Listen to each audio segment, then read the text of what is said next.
So really, my story comes from quite a few years ago when I learnt an important skill, and that important skill was first aid.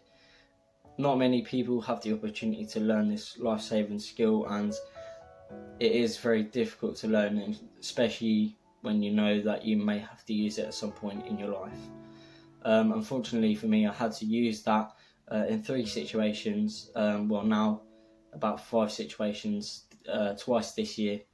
And thankfully, thanks to my skills, I was able to help these people and they were able to see another day.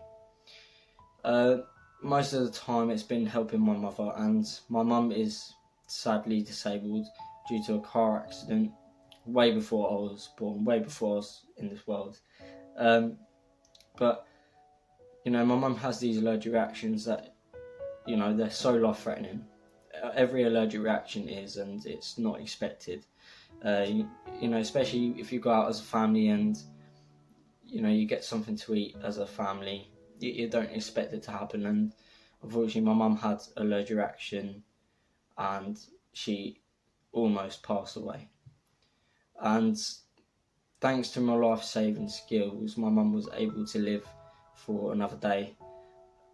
And seeing right in front of you your own mum struggling and in pain and really fighting for a breath was really a struggle.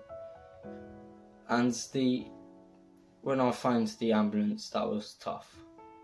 When they ask you if the person's breathing, that's the hardest bit of it all. And it's happened many occasions in my life now that I've had to help my mum, and it is hard, it's extremely hard. And that day, I had to do CPR on my mum, and that was so difficult. And with my brother in the car as well, that was very hard. And she's had it all of her life, really.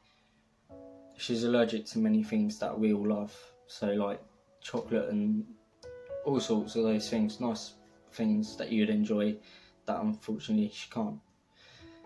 And she also has epilepsy. So if you don't know what epilepsy is something to do with the brain where the electric waves misfire sometimes, and that is what causes a seizure and can be quite life-threatening. My mum has hurt herself a lot in seizures, and sometimes quite life-threatening, very much so. And because she's in a wheelchair, it makes everything 10 times worse. And recently, last month, we was on a bus and a car came out in front of the bus, and the bus did an emergency stop, and she damaged her spine because her wheelchair flew backwards into the back of a chair. And because of that, I'm now looking after my mum whenever I have time off work, and it's hard to see her struggling. It's very hard, it's tough. And when I see her cracking on with everyday things, that inspires me to carry on, it keeps me going, and it reminds me to never give up, because she ain't giving up either. And there have been times when I've helped other people as well, but the main one which really never leaves my mind, I'm always thinking about it, was when I helped 2 young boys.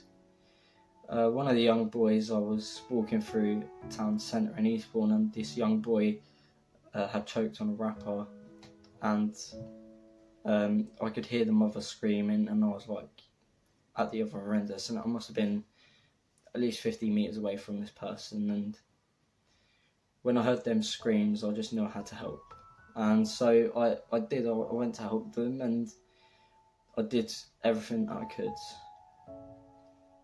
And I tried so hard, and luckily he made it through that, doing what I was taught. And yeah, his mother was able to have him next to her for another day. It's things like that which really does remind me to never give up and carry on.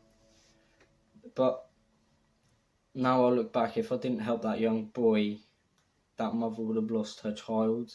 She would have lost her world, lost her everything. And I also helped another young boy who was like 5, 5 years old. So just think, like, if your son was like 5 years old and something had happened to him, and, his airway collapsed, what would you do? You'd panic, and that's exactly what his parents did. So I helped him as well, and I was giving him CPR as well, really trying to bring him back, and thankfully I did. And I was so pleased. I was exhausted, don't get me wrong. Every first aider knows what it's like. Every paramedic would know what it's like. It is exhausting. And your mentality after is, very, very low. And my mentality still is pretty low because of it. And some people may suffer from like PTSD from it, because it's a traumatic experience, it is. And unfortunately, I still get these nightmares about it all happening. And it is tough. It's very tough. And only recently it's come to me that if I didn't learn them skills, if I didn't help them, if I didn't help my mum, today, every day would be so different. I'd never be myself again. And it's a reminder that when you do help someone, it's so rewarding, but there's always a risk. And I don't do it to be called a hero or anything. And I've been called a hero so many times, but I'm not. I'm nowhere near it. I just did what I could, and I was luckily enough able to help. I'm thankful that I helped them, and I hope they're still doing well. But this is why I created a brand called Just Be You, because Just Be You, the logo is an eagle. You'll see it right here. I had good feedback about that, and these people were coming back to me saying that every time they looked at that logo, it made them smile. And that made me smile as well, hearing that feedback. That feedback, it lightened my day, it really made me happy, and I created something that was helpful to many, many people across the UK. And within our first week of opening the business, starting it up, we made £300. And that's just, it's crazy. £300 within the first week, it doesn't seem like a lot, but when it's a new business, it's an awful lot. And we gave that all to a charity, which is Mental Health UK, and we gave it towards them because, having mental health myself and having to deal with that every day, I just wanted to give something back to them, because they helped my family so much. They've helped me, and they helped many people that I know. They've helped many of my friends, and I know how tough it is. It's very hard. And I created a YouTube channel around mental health, and it helped so many people. We had such good feedback on it. 53 subscribers, it doesn't seem like a lot, but to me, that meant the world. And 23,000 views. It was crazy. It was mad. And I loved every second of it. And now that I have a new job, it's great, because it takes my mind off everything that is on my mind, everything I struggle with, and I just love it.